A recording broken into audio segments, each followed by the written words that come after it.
क्या सड़क से संसद जा रहे कॉकरोचों को पीटकर मोदी सरकार ने अपने पैर पर कुल्हाड़ी मार दी है।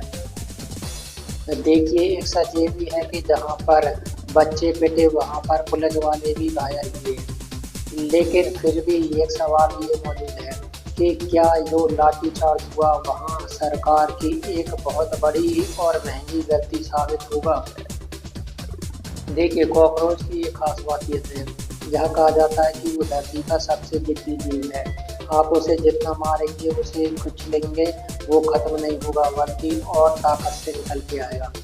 और यही बात शायद जंतर मंतर पे दिख रही है और सरकार को समझ नहीं आ रही है, क्योंकि जिस आंदोलन को शुरुआत में एक मिनी मटेरियल मजाक उड़ाया गया था, जिस आंदोलन को 20 दिनों तक नजरअंदाज किया, अब जब संसद जाते वक्त वो लाठी खाता है तो वो आंदोलन अपने आप में 2 गुना बढ़ जाता है। सोनम वांगचुक अस्पताल के बेड्स पे अनशन जारी रखे हैं। तमाम मोदी समर्थक अब इस आंदोलन को अप्रत्यक्ष तौर पे समर्थन दे रहे हैं। राहुल गांधी जब अब तक खामोश थे, वो प्रधानमंत्री के दरवाजे तक पहुंच गए। अरविंद केजरीवाल, आम आदमी पार्टी, समाजवादी पार्टी के शिखर आजाद खुल के सामने आए। तमाम हीरो हीरोइन सोशल मीडिया पे पोस्ट कर रहे हैं। संसद का मानसून सत्र शुरू होते ही ठप हो गया। किसान भी बॉर्डर पर आ गए हैं और देश के तमाम शहरों में इस वक्त आंदोलन को समर्थन दिया जा रहा है, कहीं सड़क पर तो कहीं सोशल मीडिया पर।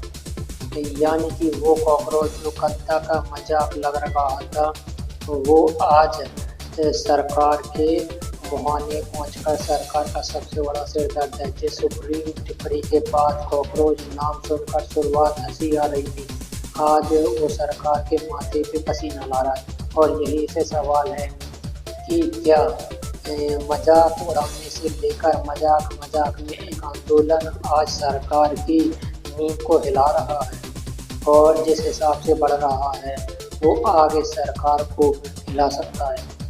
नमस्कार दोस्तों, मैं हूं रमेश सैनी। आज का वीडियो बड़ा महत्वपूर्ण है। मैं जानता हूं कि लाठीचार्ज का वीडियो आप देख चुके हैं, इसलिए मैं ये सब बात नहीं करूँगा क्या हुआ क्या रहा।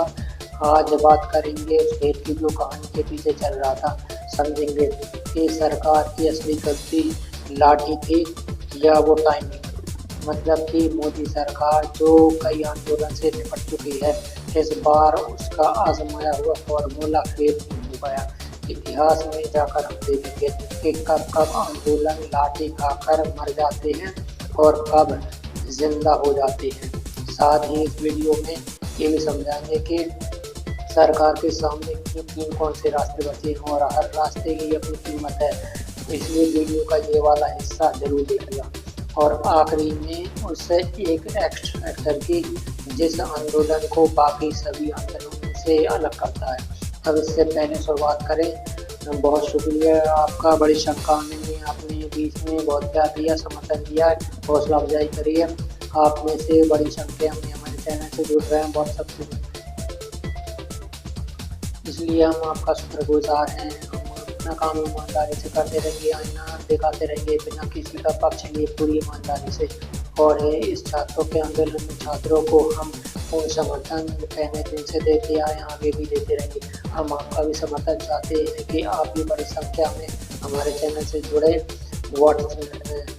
लेकिन फिलहाल कहानी जो है वो इस विषय की है, मतलब कि सरकार की असली गलती क्या लाठी नहीं टाइमिंग थी। सबसे पहला सवाल ये है, बहुत सारे लोगों को लगता है कि सरकार की सबसे बड़ी गलती 20 जुलाई का लाठीचार्ज है, लेकिन आप जरा गौर से देखिए, लाठी तो आखिरी गलती थी।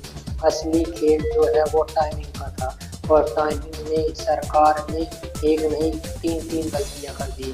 पहली गलती, जब बात करने का सही वक्त था सब सरकार मुँह फेर रही थी। 20 जून से जंतर मंतर पे प्रोटेस्ट चल रहा था। शुरुआती 15 दिनों में मुश्किल से 1000 लोग जुट रहे थे। कॉकरोच पार्टी जहाँ CJP बातचीत की मांग कर रही थी, सोनम वांगचुक भी यही मांग रख रहे थे, लेकिन सरकार की तरफ से कोई आगे नहीं आए। आप सोचिए, उस वक्त बात हो गई होती तो कितना सस्ता सौदा सरकार के लिए होता। 1000 लोग थे, छोटी सी मांग थी, कोई राजनीतिक दबाव नहीं था, एक कमेटी मामला ठंडा कर सकती थी। लेकिन सरकार ने वही किया जो हर आंदोलन के साथ करती है, डिले करो, इंतजार करो, अपने आप ठंडा होकर खत्म हो जाएगा। अब इसी सरकार का एक और चेहरा देखिए।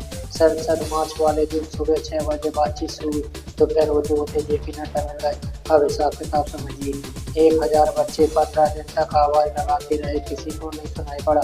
लेकिन जैसे ही भीड़ का आंकड़ा लाखों में गया, उस दिन सुबह 6 बजे सरकार की नींद खुली, यानी सिस्टम मतलब कि टॉपिक देखकर नहीं, भीड़ देखकर आपके पास सुनता है। खैर, ये पहला विषय था। दूसरा, 18 जुलाई को सोनम वांगचुक की जबरदस्त उठाकर अस्पताल पहुंचा दिया गया, जो दूसरी गलती।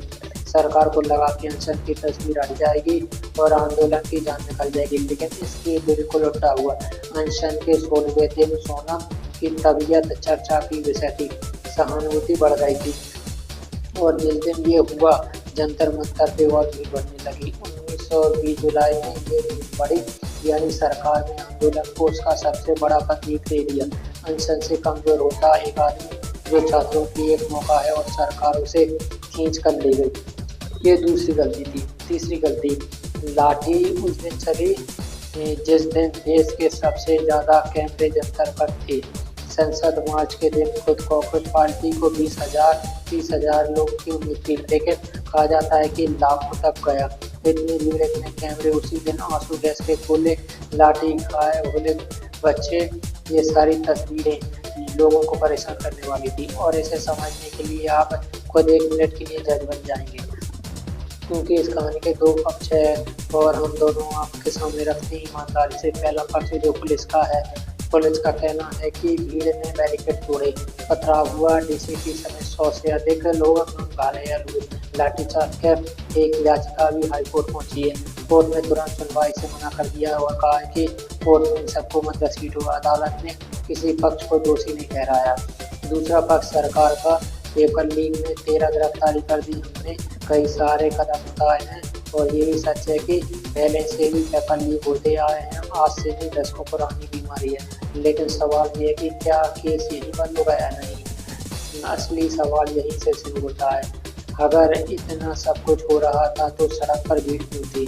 क्योंकि छात्रों का गुस्सा, वो जो सरकार ने कदम उठाए गिरफ्तारी का, उससे शांत नहीं हुआ। बच्चे जवाबदेही चाहते थे, जवाबदेही टॉप लीडर थी। आपको हमारी चिंता है। 7 साल में 70 पेपर लीक का जब जिक्र हो रहा है, तो केवल 4 आदमी को गिरफ्तार करने से गुस्सा शांत नहीं हुआ, कई बच्चों की जान गई। और वहीं से लोग चाहते थे कि जवाबदेही आए, ऊपर कुछ बड़े ठोस कदम उठाए जाएं, ये दिखाया जाए कि हमें लेकर गंभीर हैं। इस्तीफा दिया जाए, नहीं हुआ। यानी कि अगर बातचीत लाठी वाले दिन सुबह 6 बजे हो सकती, तो वो बातचीत 15 दिन पहले क्यों नहीं हो सकती? और ये सवाल जंतर मंतर पे आज भी है। नतीजा वही है जो ज़्यादातर जानकार कह रहे हैं। इस एक्शन से आंदोलन का समर्थन घटा नहीं, कई गुना बढ़ गया, और जो नहीं पहुंचे वो सोशल मीडिया के माध्यम से इस आंदोलन को समर्थन दे रहे हैं। अब कुल मिलाकर आप देखेंगे तो हर आंदोलन में 3 चीज़ होती है, एक कहानी, एक प्रतीक, एक विलन। इस कहानी में नीट के छात्रों की कहानी आ गई। प्रतीक जो था वो सोनम वांगचुक का जबरदस्ती उठाया जाना, और विलेन 20 जुलाई की लाठियों ने पूरा कर दिया। पहली गलती में सरकार ने बोली नहीं, दूसरी में सुनी नहीं, और तीसरी में सोची नहीं। सीधे शब्दों में कहे तो आधी भीड़ कॉकरोच जनता पार्टी ने जुटाई, और बाकी सरकार के इन 3 लापरवाहियों ने, ये बाकी लाठी।